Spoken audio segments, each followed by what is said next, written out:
Aláròyé máa wí o.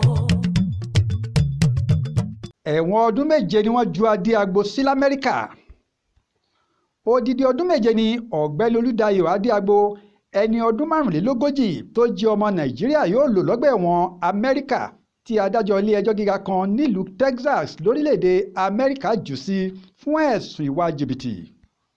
Iwájú onídàájọ́ Alamda S. Hamdani tí ilé-ẹjọ́ gíga kan nílùú Texas ni wọ́n fojú afurasí ọ̀daràn ọ̀hún bà lọ́sẹ̀ tó kọjá lọ yìí. Ẹ̀sùn tọ́ka sí lẹ́sẹ̀ ni pé ó fi ẹ̀rọ kọ̀ǹpútà lu àwọn aráàlú náà ní jìbìtì owó ńlá èyí tí wọ́n pè ní yahoo. Aláròyé gbọ́ pé ikọ̀ ẹlẹ́ni púpọ̀ ni Adeagbo máa ń bá ṣiṣẹ́. Àwọn iléeṣẹ́ ńláńlá tó jẹ́ tìjọba orílẹ̀-èdè náà àti iléèwé ìjọba ni afurasí ọ̀daràn náà máa ń lù ní jìbìtì kó tó di pé ọwọ́ tẹ̀ láìpẹ́ yìí.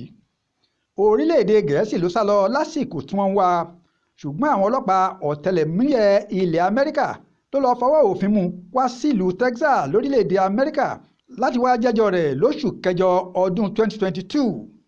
Látìgbà náà ni Adeagbo ti wà láhàámọ́ àwọn ọlọ́pàá kó tó di pé wọ́n ṣẹ̀ṣẹ̀ ṣèdájọ́ rẹ̀ lọ́jọ́ kẹjọ oṣù kẹwàá ọdún yìí. Ẹ̀wọ̀n ọdún méje ni adájọ́ jù sí fún ìwà tó lòdì sófin tó hù ọ̀hún. Agbèfọ́ba tó fojú olùjẹ́jọ́ barí ẹjọ́ náà sọ wípé lára àwọn ìwà ọ̀daràn tí afurasí ọ̀daràn náà máa ń hù ni bó ṣe ń ṣe gbájúẹ̀ fáwọn aláṣẹ ìjọba ìbílẹ̀ kan nílùú Texas àti iléèwé girama kan nílùú Austin àti bẹ́ẹ̀ bẹ́ẹ̀ lọ. Wọ́n ló gba mílíọ̀nù 2 ní díẹ̀ owó dọ́là lọ́wọ́ àwọn aláṣẹ iléèwé fásitì kan nílùú Carolina. Ṣùgbọ́n nígbà tó máa fi di oṣù kẹjọ ọdún 2022 ọwọ́ tẹ̀ lórílẹ̀‐èdè UK tó sá lọ wọ́n sì mú padà wá sílẹ̀ Amẹ́ríkà láti wá fimú káàtà òfin ohun tó ṣe.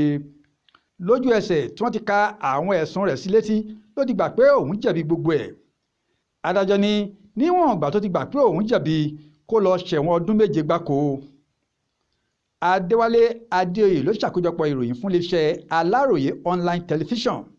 Akin Akínníyì ló kà á sí etígbọ̀ọ́ yín.